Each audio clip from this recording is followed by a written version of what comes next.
the United States' longest war ending in fear and chaos as the Taliban overtook Afghanistan's capital city, prompting an evacuation of personnel from the U.S. Embassy and dangerous last measures by Afghans desperate to leave the country. Despite those scenes, the President of the United States said he stood behind his decision to withdraw U.S. troops. The truth is, this did unfold more quickly than we had anticipated.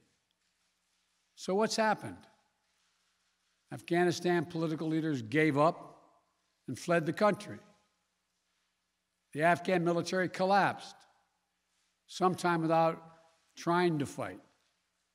If anything, the developments of the past week reinforced that ending U.S. military involvement in Afghanistan now was the right decision. American troops cannot and should not be fighting in a war and dying in a war that Afghan forces are not willing to fight for themselves. Republicans and some Democratic lawmakers swiftly condemned Biden for failing to anticipate the speed of the Afghan government's collapse and the potential damage to U.S. credibility worldwide. This will be a permanent scar on the Biden administration's presidency. That doesn't mean it'll be a failed presidency. It doesn't mean that in the end most people won't come to accept the fact that withdrawal, it's my view, withdrawal was not only inevitable, it was the right decision.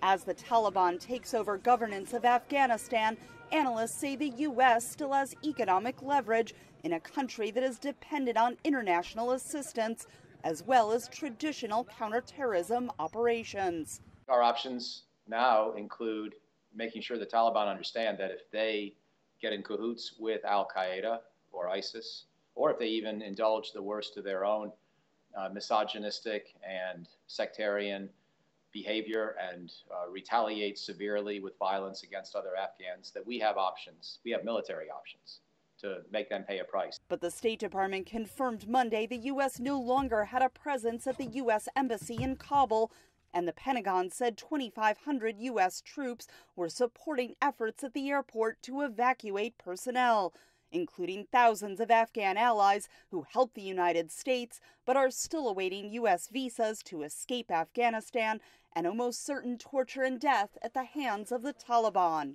The U.S. military remains focused on the present mission to facilitate the safe evacuation of U.S. citizens, SIVs, and Afghans at risk, to get these personnel out of Afghanistan as quickly and as safely as possible. An uncertain end to a war that cost the U.S. trillions of dollars and often lacked a clear definition for victory. I will not repeat the mistakes we've made in the past. Mistake of staying and fighting indefinitely in a conflict that is not in the national interest of the United States, of doubling down on a civil war in a foreign country, of attempting to remake a country through the endless military deployments of U.S. forces. Since 2001, 4 U.S. presidents, 2 Democrats and 2 Republicans, have struggled to end the influence of the Taliban in Afghanistan. Biden said he would not hand over the United States' longest ever conflict to a 5th commander-in-chief. Catherine Gibson, VOA News, Washington.